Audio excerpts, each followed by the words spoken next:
السلام علیکم ورحمۃ اللہ وبرکاتہ۔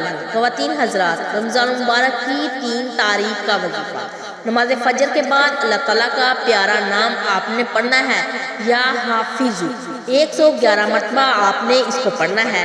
نماز ظہر کے بعد آپ نے اللہ تعالیٰ کا بہت ہی پیارا نام پڑھنا ہے، یا ناصر 222 مرتبہ آپ نے اس عمل کو پڑھنا ہے۔ نماز عصر کے بعد اللہ تعالیٰ کا پیارا نام پڑھنا ہے، یا باسط 111 مرتبہ آپ نے اس کو پڑھنا ہے۔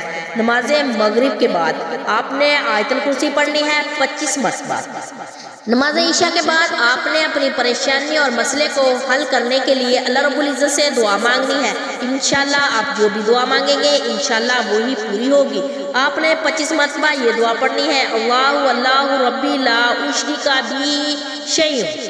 آپ نے یہ دعا پڑھنی ہے 25 مرتبہ نماز عشاء کے بعد۔ میرے عزیز بہنوں اور بھائیوں، مزید ایسی معلوماتی ویڈیو کے لیے ہمارے چینل کو سبسکرائب کریں اور ویڈیو کو زیادہ سے زیادہ شیئر کریں۔ جزاک اللہ خیر۔